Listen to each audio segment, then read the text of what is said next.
Hey everyone, Wolf Lord Rho here. Today we're discussing the next big event to shape the 40k galaxy, and how I believe it could well be the return of Asdrubael Vect. No real need for a spoiler warning today, but just keep in mind we will be referencing events that have transpired from across the 40k universe. But so with that said, let's waste no time and just jump straight in. So the Eldari race over the recent years has definitely been a mixed bag when it comes to the lore. They received the biggest shake-up I can ever remember with the arrival of the Ynnari, the brand new offshoot faction dedicated to the rising god of the dead. They've had hugely interesting events such as the shattering of Biltan, the civil war of Comarag, and a seeming alliance with Rabute Guilliman. And yet, despite those things, it all felt like it hit a bit of a standstill. That the Eldari faction as a whole has kind of faded into the background somewhat. And arguably, you probably have to say that they have. Now, the most likely reason or explanation is simply other races taking their time in the spotlight. The Necrons with the return of the Silent King, the Death Guard with the Plague Wars of Ultramar, and now the Tyranids with the return and rise of Leviathan. And of course, one way or the other, the main narrative will always return to Abaddon and Chaos eventually, as we've seen with the most recent Arcs of Omen campaign. Now, although this resulted in the seismic event of the Primarch Lionel Johnson's return, as we've discussed previously, it certainly seems the Eldari are poised to become involved once more themselves. At the end of the Arcs of Omen campaign, Abaddon and Vashtor assembled their mysterious key, promptly disappearing into the Webway to seek their final prize. And this, let's be honest here, is the territory of the Eldari.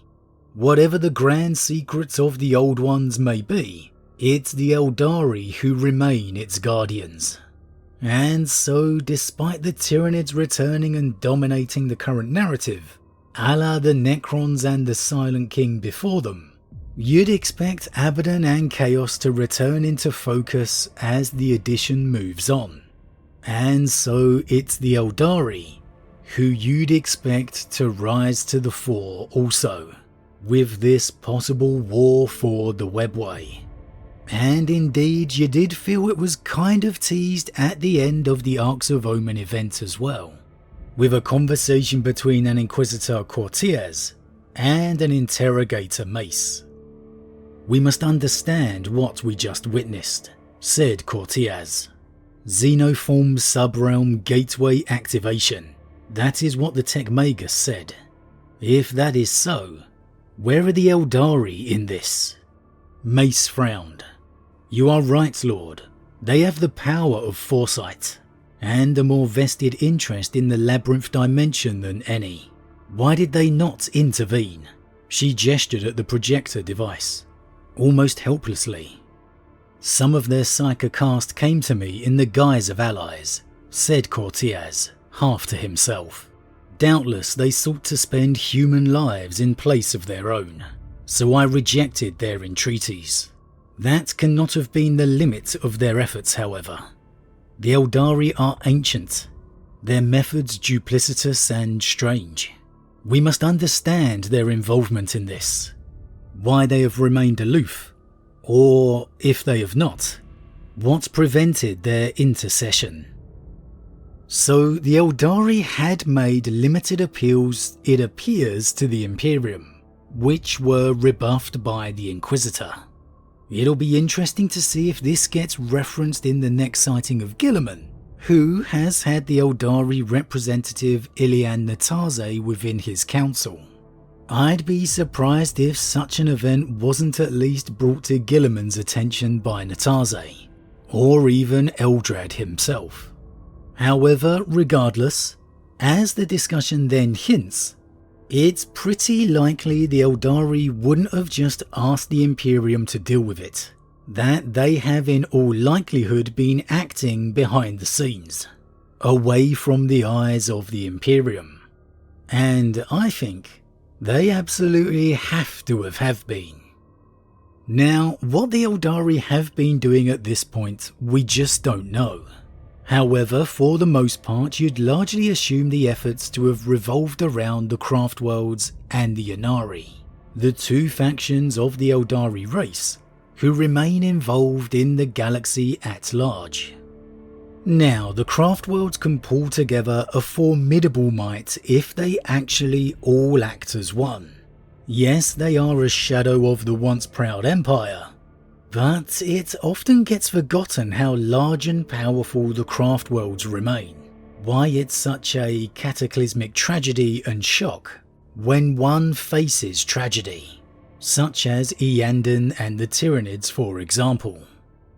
The Ynnari, while the fastest growing faction of the Eldari, is still a faction that draws its strength and numbers from its kin, the Craftworlds, the Exodites and the Drukhari. And while they have been seen to be growing in number, I'd still probably say their power pales in comparison to that of the Craftworlds, though admittedly that is just my opinion. However, even as strong as this assembled might could be, let's be real here, it's nothing compared to Chaos, what Abaddon can bring to bear. And so for me, I can't help but think the Drukhari absolutely have to be involved. So could that have been the reason the Eldari have been curiously absent? Were there some form of discussions and appeals being made to their Drukhari kin? Even if the Craftworlds had sought to act alone, even if they were waiting in force within the Webway for the arrival of Abaddon, you'd surely expect some form of diplomatic communications between the Asciani and Commorragh, the Craftworlds with their Drukhari kin, because it'd hardly escape Vect's attention, a huge allied force of his spacefaring kin entering into the Webway. He'd absolutely want to know what it was for, and why he shouldn't class it as a threat. But, as I said, I really lean more into the idea that the Drukhari might would be needed. Now, would Asdrubael Vect help? Would the Supreme Overlord of Commorragh act? Well, I think he just might.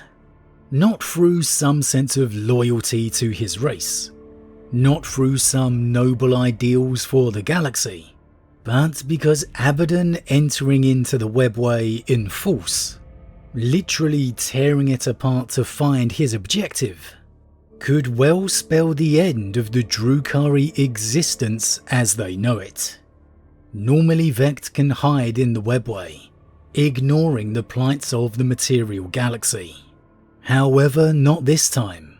Not anymore. Now the war for survival has come to him.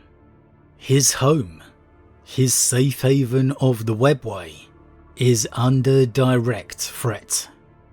And if anything can get Asdrubael Vect to act, it's self-preservation.